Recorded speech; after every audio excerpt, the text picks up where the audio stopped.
Morning, কেমন আছো তোমরা সবাই? আশা করছি সবাই খুব ভালো আছো। আমি দীপা, আমার নতুন আরও একটি ঝলমলে ব্লগে তোমাদের সকলকে জানাই অনেক স্বাগত, অনেক ভালোবাসা। আজকে হচ্ছে শনিবার আর ঘড়িতে এখন বাজে 5:30 মতন। আজকে কিন্তু অনেক সকালেই ঘুম থেকে উঠেছি, তার কিছু কারণ রয়েছে, সম্পূর্ণটাই তোমাদেরকে শেয়ার করব।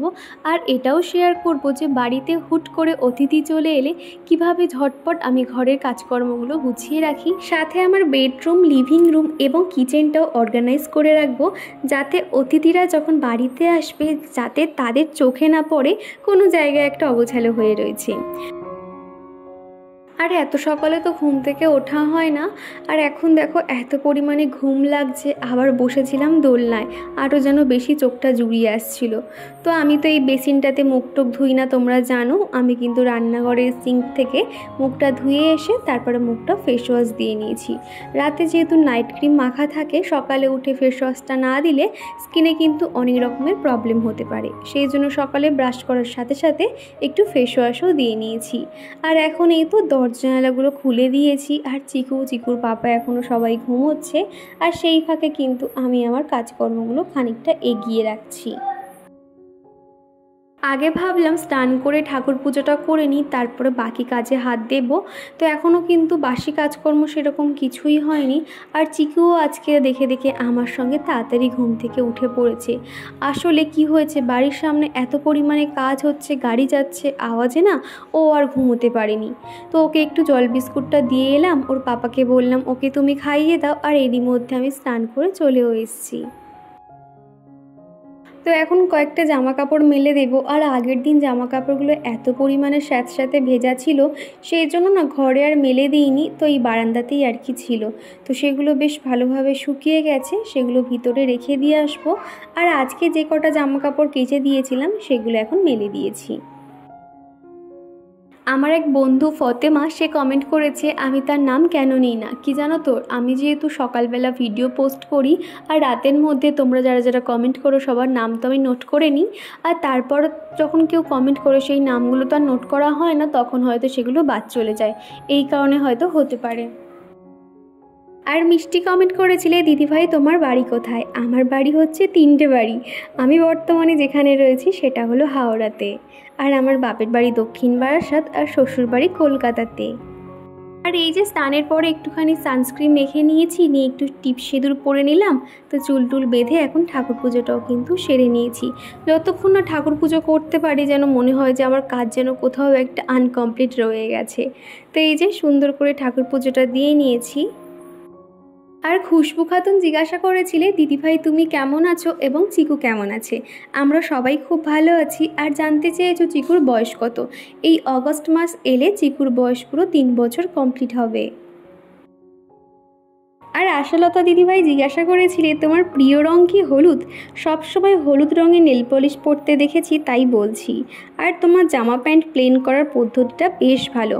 কি জানো তো, আমার ঘরে ওই 2টো কালারের নেল পলিশ রয়েছে, একটা গোল্ডেন কালার আর একটাই হলুদ কালার। তো হলুদ কালারটা যখন একটু থাকে একটুখানি উঠে গেল আবার একটু লাগিয়ে নিই, এইরকম করি। তো সেই জন্য তুমি সবসময় হলুদ পরতেই দেখো। তবে যে খুব একটা খারাপ লাগে সেটা বলবো না, বেশ ভালো লাগে কালারটা, হাতে বেশ ভালো ফোটে।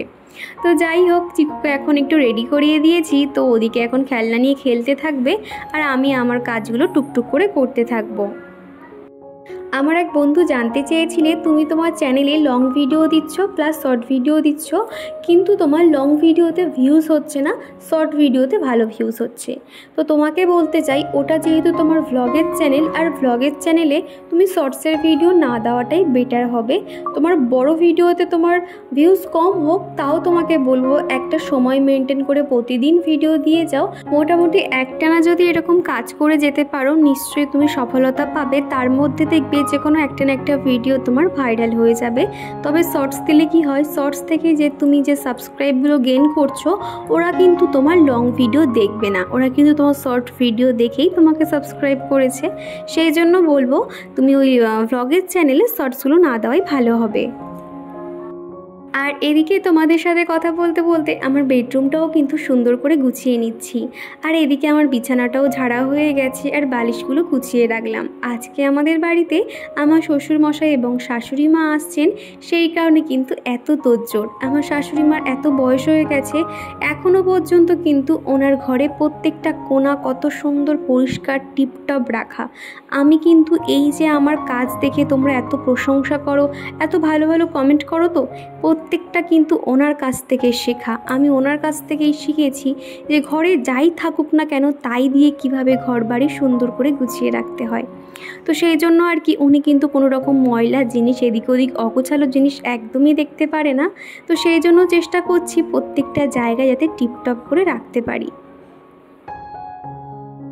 এদিকে যে কম্পিউটার টেবিলটা দেখছো, এটা কিন্তু একদম রাস্তার ধারেই যে বক্স জানালা তার পাশেই রয়েছে, যার জন্য কিন্তু দুদিন ছাড়া ছাড়া প্রচুর পরিমাণে ধুলোর একটা স্তর পড়ে থাকে। সেই জন্য প্রতিদিন চেষ্টা করি হালকা হাতে প্রত্যেকটা কাজের সঙ্গে এই জিনিসগুলো একটুখানি ডাস্টিং করে নেওয়ার। আর কয়েকদিন ধরে এরকম বৃষ্টির জন্য না ওই জামাকাপড় আধ শুকনো হয়ে রয়েছে, কেউ শোকাচ্ছে না। এই রকমের জন্য না পুরো জামাকাপড় চেয়ারের মধ্যে টাল হয়ে পড়েছিল। তো সেগুলোর মধ্যে কয়েকটা চিকুর পাপার জামা, আমার কয়েকটা বেডশিট, বালিশের কভার এগুলো ছিল। সেগুলো না ভাবলাম ওই চেয়ারের উপর রাখার থেকে যেটা যেখানে থাকে সুন্দর করে গুছিয়ে রেখে দিই। তো উপরের তাকটাতে চিকুর পাপার জামা প্যান্ট থাকে, ওইটা ওই জায়গাতে রেখে দিলাম। আর এদিকে আমার সমস্ত বেডশিটের কভার সেগুলোও গুছিয়ে রাখলাম। আর শোকেসের মধ্যে এই সাজগোজের জায়গাটা দেখো কেমন অবস্থা হয়ে রয়েছে। চিকুর পাপা যখন সকালে অফিস যায় সেখান থেকে বডি স্প্রে নিয়ে যেটা যেখানে থাকে একদমই তো রাখে না, আমার কাজ বাড়িয়ে রেখে দেয়। তার সঙ্গে চিরুনি কোথায় যে ফেলে রাখবে বিছানার উপরে সে আর খুঁজে পাওয়া যায় না। তো ভাবলাম যে চলো এগুলো ঠিকঠাক করে রেখে দিই, তা না হলে কোনটা কোথায় আছে নিজেই খুঁজে পাবো না। আর আগের দিনে কেয়া দিদি বলেছিলে চিকুকে যাতে বেশি চিপস খেতে একদমই না দিই। কি জানো, তোকে কিন্তু চিপস একদমই দিই না বললেই চলে।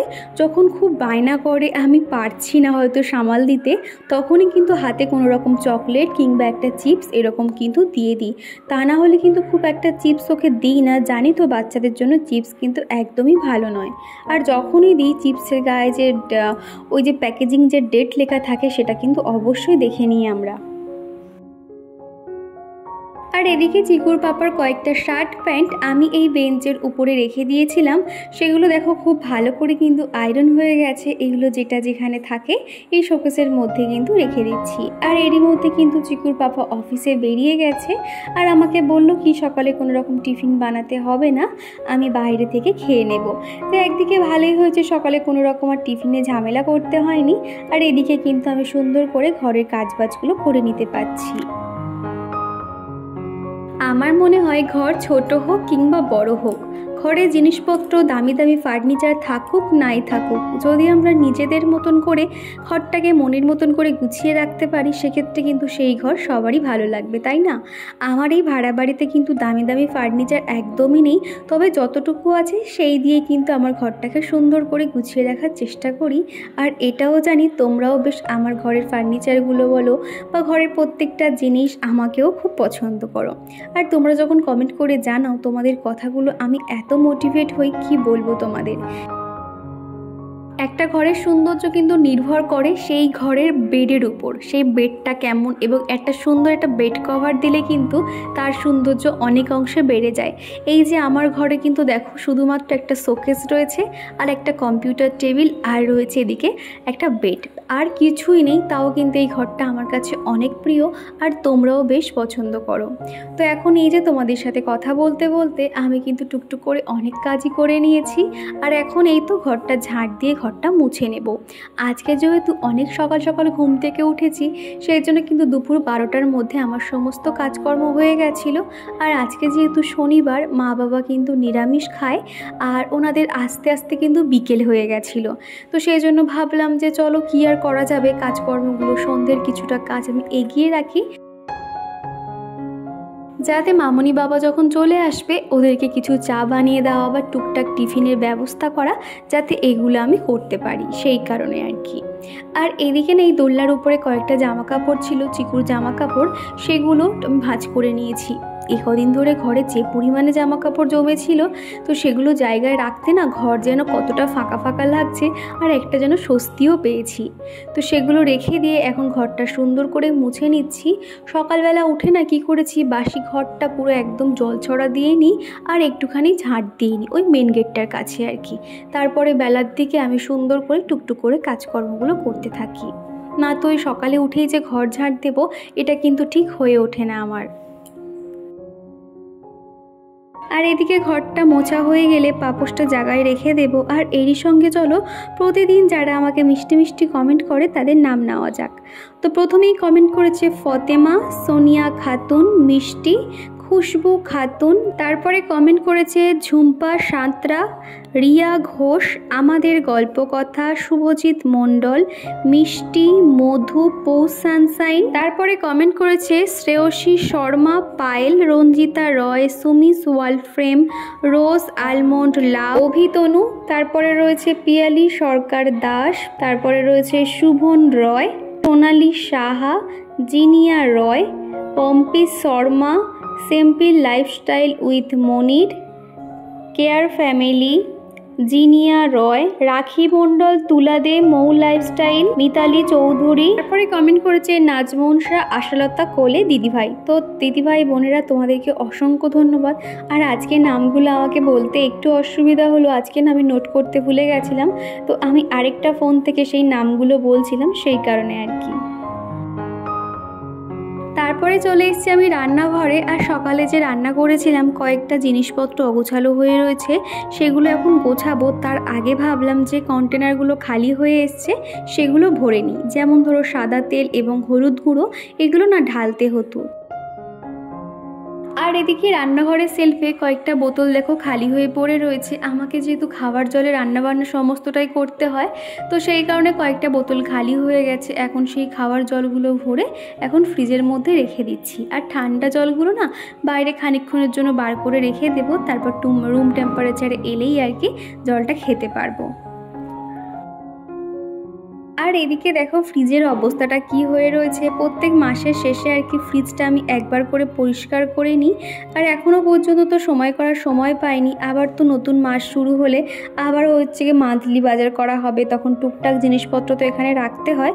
সেই কারণে ভাবছি এখন নয়, আর 2-1 দিন বাদে মোটামুটি মান্থলির আগেই ফ্রিজটাকে আরও একবার আমি সুন্দর করে পরিষ্কার করে নিতে হবে। পরিমাণে গরম লাগছে না কি বলবো, বাইরে প্রচুর বৃষ্টি হচ্ছে কিন্তু একদম ঘরে মনে হচ্ছে না। এই যে কাজ করছি তো যেন কি গরম লাগছে, তো সেই জন্য একটু ঠান্ডা ঠান্ডা আইসক্রিম বার করে নিয়েছি। আর তোমরা তো জানো আমার আইসক্রিম খেতে ভীষণ ভালো লাগে। তো যখন একটু কাজ করি, যখন গলাটা শুকিয়ে যায়, তখন মনে একটু আইসক্রিম খাই। তো চলো এখনও টুকটাক কাজকর্ম বাকি আছে, তো সেগুলো ঝটপট সেরে নিই। আর বাইরে কি পরিমাণে মেঘ করে এসছে, মনে হচ্ছে অন্য কোথাও বৃষ্টি হচ্ছে হয়তো। তো চলো তোমরা ভিডিওটা দেখতে থাকো। আর এদিকে কয়েকটা থালা বাসন ছিল, তো এগুলো এখন মেজে নিচ্ছি। আমি না রান্নার সময় টুকটুক করে বাসন মাজতেই থাকি, কিন্তু আজকে না আর মাজতে ইচ্ছে হচ্ছিল না। তো ভাবলাম আগে ঘরের কাজগুলো করি, তারপরে আর কি বাসনগুলো মাজবো। সেই জন্য এতগুলো জমিয়ে রেখেছিলাম। আর এখন দেখো কতগুলো বাসন আমাকে মাজতে হলো। তো এখন এই যে সেলফ কাউন্টার সুন্দর করে মুছে নেব, গ্যাস ওভেনটাও কিন্তু পরিষ্কার করে নেব। তো রান্নাঘরের কাজ কমপ্লিট করে কিন্তু মা ছেলেতে মিলে ভাত টাত খেয়ে একটু ঘুমিয়ে নেব, কেননা ওনাদের আস্তে আস্তে বিকেল হয়ে যাবে। আর এরই মধ্যে আমার রুমগুলোকে কত সুন্দরভাবে সাজিয়ে নিয়েছি সেটা একটু এক ঝলক তোমাদেরকে দেখিয়ে দিচ্ছি। আজকের ভিডিওটা এই পর্যন্ত রাখছি, কিন্তু পরের ভিডিওতে মামুনি বাবা আসার পর থেকে চিকুর দেখে যে কী রিয়াকশান হয়েছিল সম্পূর্ণটা কিন্তু থাকছে। তো চলো আজকের মতো টাটা, আবার দেখা হচ্ছে।